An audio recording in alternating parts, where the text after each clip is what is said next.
tout le monde, j'espère que vous allez bien. Aujourd'hui on va faire une recette maghrébine, très exactement du Maroc. On va faire un poulet aux olives. Je vais faire cette recette uniquement en français parce que la plupart des filles maghrébines connaissent cette recette. Donc voilà. Donc aujourd'hui pour cette recette on va avoir besoin de un poulet entier, olives vertes et olives rouges, dénoyautées, les olives rouges non.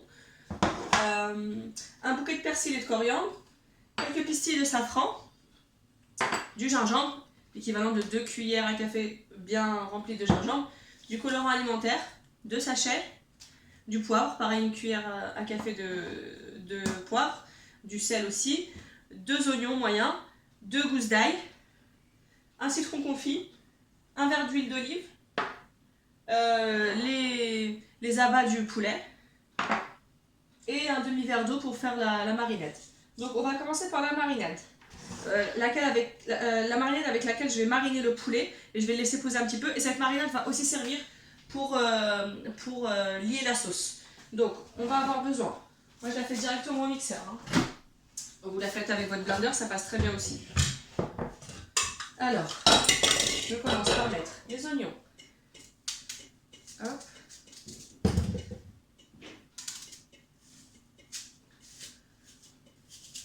mon ail,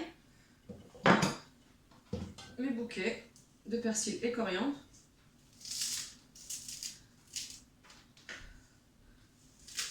que j'avais préalablement lavé et séché. Voilà. Alors, un sachet de colorant, enfin un morceau de papier comme ça, des trucs qu'on achète dans les bazars maghrébins, donc ça se vend par paquet. J'ai oublié de vous dire aussi un bouillon de beurre rance, ça se vend aussi dans les magasins exotiques, donc ça comme ça, et vous avez l'espèce de motif d'une jarre de beurre rance. Voilà, donc on met la moitié dans la marinade. Voilà. Hop. On va mettre le poivre, le gingembre, hop, le sel. On va mettre la moitié d'un citron confit.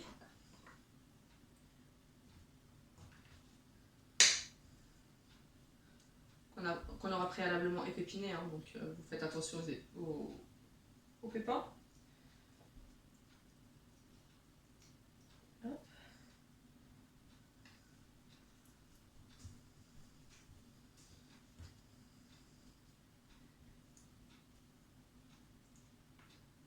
Hop.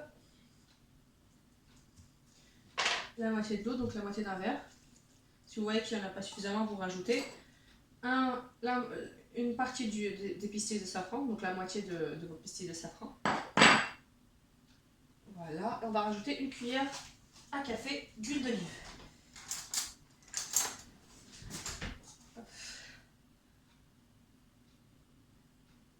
Voilà. Je vais mixer tout ça. Une fois que j'aurai bien mixé, je vais le mettre dans un saladier et je vais commencer à mariner mon poulet. Donc on se retrouve après avoir mixé pour vous montrer la suite. Donc voilà les filles, ma marinade, une fois que je l'ai bien mixé avec mon mixeur. Là voilà. Donc moi ce que j'aime bien rajouter dans ma marinade, c'est un peu d'harissa, ça donne un peu plus de... ça relève un petit peu plus la sauce et c'est pas mal quand même. Donc l'équivalent d'une petite cuillère, hein. Hop. Voilà.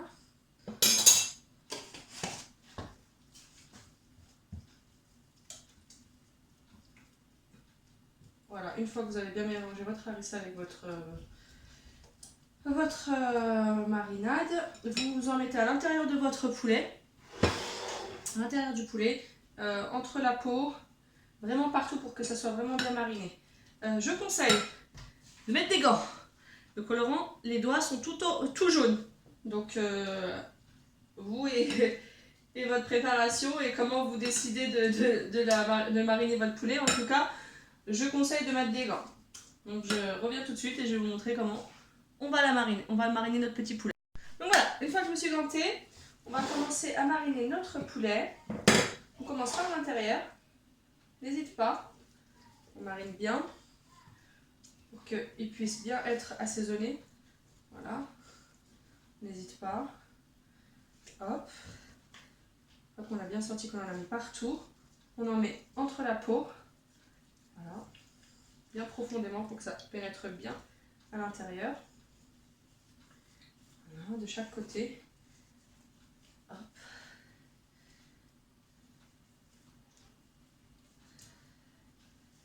Voilà. On continue à mettre partout, mais vraiment dans tous les axes de notre poulet. Et on revient après avoir mariné pour que je vous montre comment je vais le fermer pour pouvoir le mettre à cuire. Donc voilà les filles, une fois que j'ai bien mariné mon poulet, je vais inciser un peu au niveau de l'entrée de l'estomac de mon poulet. Je vais faire un petit trou pour pouvoir faire rentrer mes pâtes pour que quand il cuit, elles ne se décomposent pas tout simplement, que ça tienne bien en place. Donc je fais ma petite incision, hop, je rentre ma petite pâte, voilà, hop, ça rentre bien. Et de l'autre côté pareil, j'incise pareil.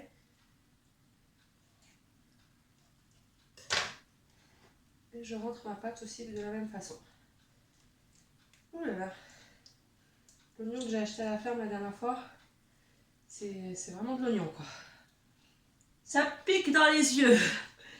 Voilà, donc mariné, on laisse poser un petit peu et je vais commencer à mettre ma sauce dans ma cocotte minute. Vous pouvez aussi utiliser une marmite, hein. C'est juste que ça mettra un peu plus de temps à cuire. Mais vous pouvez utiliser la marmite. Donc pour moi, ça sera une cocotte minute. On va laisser poser notre poulet.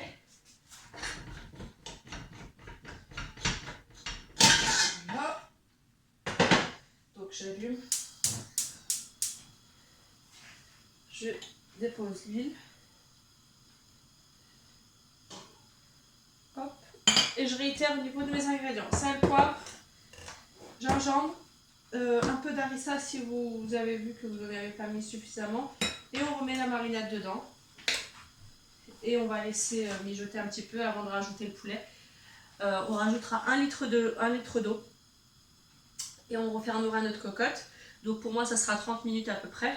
Une fois que les 30 minutes sont passées, je vais le mettre au four en chaleur tournante sur une tourne-broche. Après vous pouvez très bien le mettre sur une plaque et vous le laissez bien cuire. Et à ce moment-là vous rajoutez un petit peu de beurre pour le dorer correctement.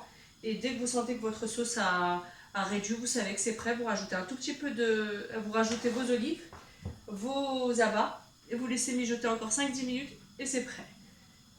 Donc là moi j'ai rajouté mon huile, je rajoute mon safran qui est resté, mon colorant,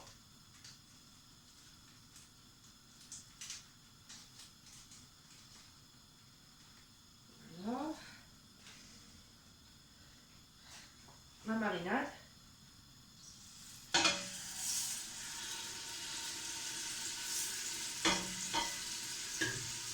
avec le même saladier dans lequel vous avez mis votre marinade, vous pouvez rajouter l'eau directement pour pouvoir rincer le reste, mon sel, le poivre, le gingembre,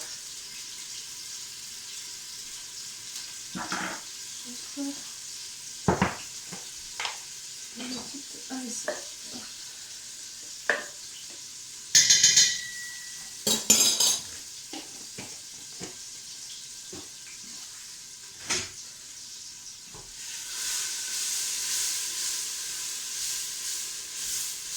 Dès que mes oignons sont légèrement translucides, on commence à mettre notre poulet, on le fait dorer de chaque côté. Il faut vraiment qu'il soit doré de chaque côté et à ce moment-là, on rajoute notre litre d'eau. Je rajoute aussi mon bouillon, de beurre rance. Hop.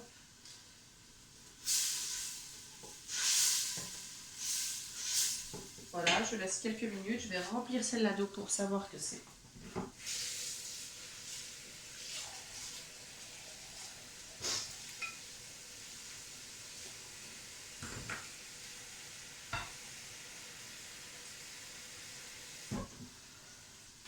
Donc c'est mon petit saladier qui va me servir pour mouiller mon poulet.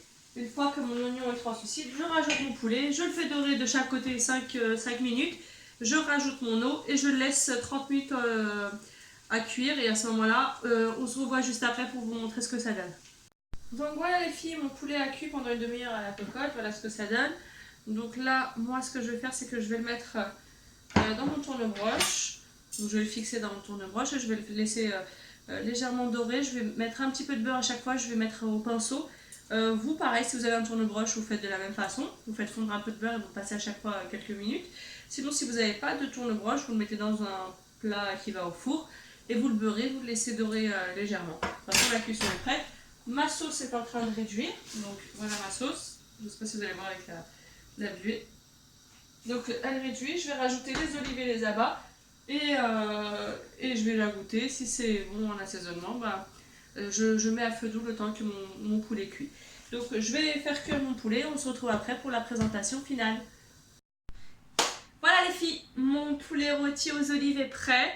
Donc je l'ai dressé dans mon assiette. J'ai fait quelques frites maison pour l'accompagner. En temps normal, moi je les mets au-dessus parce que c'est une habitude qu'on a depuis toute notre enfance. Mais sinon, vous pouvez mettre à part et ça passe très bien avec le poulet aux olives. Et voici mon fameux poulet aux olives. Donc le voilà. Donc avec les petites olives, mon citron confit que j'ai mis en dernier à la fin, juste pour qu'il s'attendrit et pour que je puisse le mettre en déco. Mes abats, mes olives, ma sauce qui a bien rendu. Et voilà, bien doré, bien croustillant. Trop bon. Il ne manque plus qu'à dévorer. Voilà les filles, j'espère que cette recette vous a plu et que vous allez essayer de la faire à la maison.